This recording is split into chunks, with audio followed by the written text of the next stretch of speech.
مفتی طارق مسعود صاحب کے نیو بیانات سننے کے لیے ہماری اس یوٹیوب آفیشیل چینل آن سراج کو سبسکرائب کریں. شکریہ. والی سرکار نے اگر واقعی پھونک لگا کے اس لنگڑے کو سیدھا کر دیا ہے تو آغا خان ہاسپٹل میں کیوں نہیں بیٹھ جاتا بھائی تو؟ مفتی طارق مسعود صاحب کے نیو بیانات سننے کے لیے ہماری اس یوٹیوب آفیشیل چینل آن سراج کو سبسکرائب کریں. شکریہ. گڑبڑ کہاں آتی ہے؟ جہاں آپ کو عقیدت ہو. عقیدت اس محبت کو کہتے ہیں جو کسی کی بزرگی کی وجہ سے ہو رہی ہو. یہاں لوگوں کی اصلاح بھی ہوتی ہے اور لوگ اس عقیدت میں گمراہ بھی ہوتے ہیں، کیونکہ جب آپ کو کسی سے عقیدت ہو گئی نا تو آپ کے دماغ میں کھوپڑی میں یہ بات آ جاتی ہے کہ اب یہ جو کہے گا صحیح کہے گا. جیسے پھونکوں والی سرکار، لوگوں کو عقیدت ہو گئی نا. اب لوگ یہ نہیں دیکھ رہے کہ پھونکوں والی سرکار نے اگر واقعی پھونک لگا کے اس لنگڑے کو سیدھا کر دیا ہے تو آغا خان ہاسپٹل میں کیوں نہیں بیٹھ جاتا بھائی تو؟ کامن سینس کی بات ہے نا بھائی. اتنے معذور آ رہے ہیں بائکوں سے گرنے والے، آپ ایک سلنڈر میں پھونک بھر کے دے دیں، ہم اسی سلنڈر سے لوگوں کو اسپرے کرتے رہیں گے، ٹانگیں صحیح ہوتی رہیں گی. کیا خیال ہے بھائی؟ لیکن عقیدت انسان کو اندھا کر دیتی ہے. بس لوگوں نے فرض کر لیا پہنچی ہوئی سرکار ہے یہ، اب پہنچی ہوئی ہے تو جو مردی جھوٹ بولتی رہے سرکار، بکواس کرتی رہے، الو بناتی رہے، لوگ نہیں پیچھے ہٹنے والے. وہ آیا تھا نا کہ کوئی عراقی آیا تھا کچھ دن پہلے، وہ پھونکو لگا کے بڑے ہی اس کی تعریف ہے، جی پھونک لگاتا ہے تو یہ ہو جاتا ہے. میں نے کہا 2 نمبر آدمی ہے. کہہ رہے نہیں حضرت آپ کو کیا پتا. تو میں نے کہا بھائی کون سی کرامت کی قسم ہے؟ کرامت کا صدور کبھی کبھار کسی سے ہو جاتا ہے، وہ بھی بزرگ ہو. یہ تو آیا کرامت سینٹر کھولا ہوا ہے اس نے تو پورا، تو کرامت سینٹر کھول لیا اس نے بھائی پورا. تو اتنی کرامتیں تو قرآن میں اہل اللہ کی بیان نہیں ہوئی ہیں جی. ہر ایک کوئی ٹھیک کرتا جا رہا ہے اور جو مسئلہ ہو اس کا حل اس کے پاس موجود ہے. لیکن ہمارے بڑے بڑے لوگ متاثر تھے، اس کے بعد جب بھاگا ہے تو پتہ چلا کہ یہ بھی ڈرامہ تھا. تو یہ عقیدت ہے انسان کو کیا کر دیتی ہے؟ اندھا. اللہ کرے بیوی کو شوہر سے عقیدت ہو جائے، کیا خیال ہے؟ یہ نہیں ہوتی، پتہ نہیں کیا مسئلہ ہے. محبت تو کرتی ہے، عقیدت نہیں. عقیدت کا مطلب کہ بھائی بس محبت ہے، میرے بچوں کا باپ ہے، زیادہ بزرگ نہیں مانتی اس کو کہ جی عقیدت میں پاگل ہو جائے کہ میرے میاں بہت اچھے بچے کیا ہیں. بھائی محبت ہے، مجھے میرے بچوں کا باپ ہے، گیس بجلی کا بل دے دیتا ہے، بہت اچھا آدمی ہے. محبت ہے اس وجہ سے بیوہ نہیں ہونا چاہتی، طلاق بھی نہیں چاہتی. عقیدت نہیں ہوتی ہے. عقیدت کس سے ہوتی ہے؟ علماء سے، بزرگوں سے، مذہبی رہنماؤں سے. اب جس سے عقیدت ہو گئی وہ اگر ٹھیک ہے تو آپ اس سے عقیدت کی وجہ سے ٹھیک ہو جاؤ گے، اور جس سے عقیدت ہوئی ہے وہ اگر 2 نمبر ہے تو آپ اس سے عقیدت کی وجہ سے گمراہ ہو جاؤ گے. اس لیے عقیدت بہت محبت کر لو جس سے چاہو، اتنا بھی نہیں ہے کہ جس سے چاہو کرو، لیکن اس میں وہ اتنی خطرناک چیز نہیں ہے. عقیدت کرنے سے پہلے نا، کسی کو اچھا سمجھنے سے پہلے، اس کی بزرگی کا عقیدہ دل میں بٹھانے سے پہلے بہت دفعہ سوچو، پرکھو اس کو 20 طریقے سے.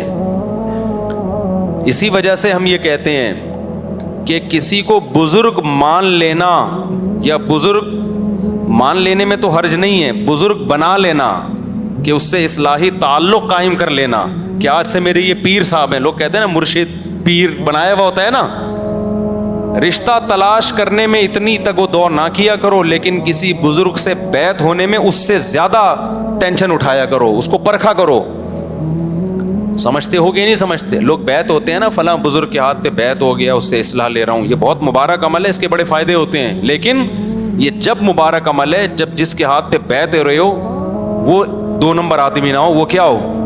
وہ 1 نمبر ہو. اس کے پاس علم بھی کامل ہو اور عمل بھی کامل ہو اور اصلاح کرنا بھی جانتا ہو اور سوسائٹی کا بھی علم ہو. 4 چیزیں ہیں اس زمانے میں کسی کو بزرگ بنانے کے لیے. 4 میں سے ایک شرط بھی مارکیٹ سے شارٹ ہوگی نا، وہ الٹا نقصان ہوگا آپ کو. میں پہلے مثال سے سمجھاتا ہوں، اصل ٹاپک کی طرف آ رہا ہوں، یہ بات بیچ میں آ گئی نا. دیکھو جب آپ کسی سے جسمانی علاج کراتے ہو، بزرگ کیا کہتے ہیں؟ جس سے روحانی علاج کرایا جائے.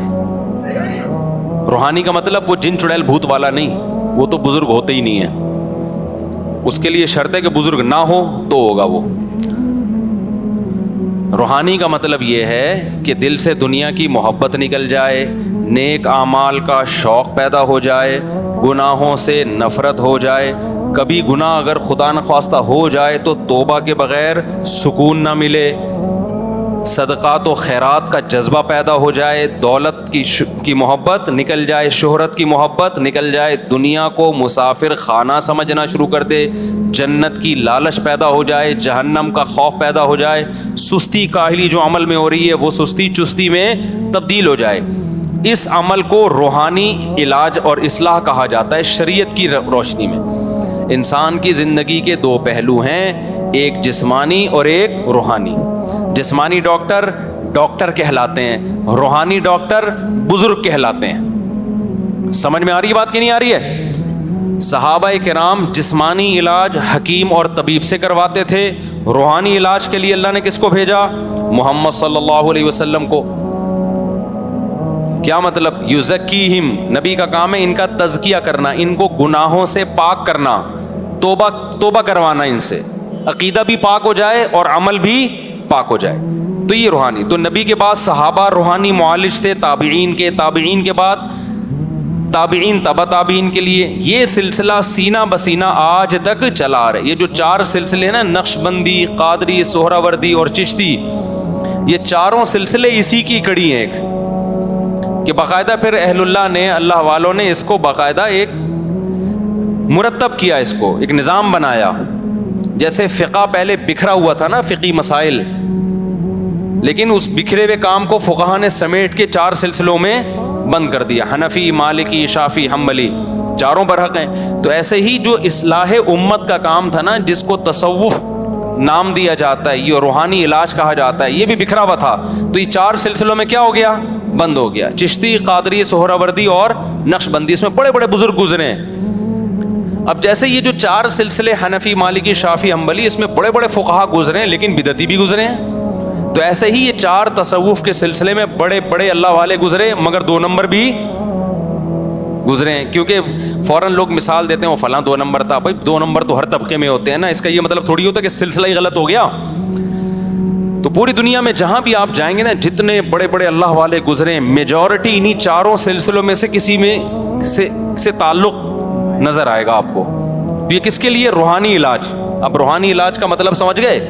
کیونکہ یہ عامل لوگ پھر کیش کراتے ہیں, دیکھو مفتی صاحب بھی روحانی علاج کے قائل ہیں, لہذا آئیے چڑیل ہم سے بھگوائیے. وہ روحانی علاج نہیں.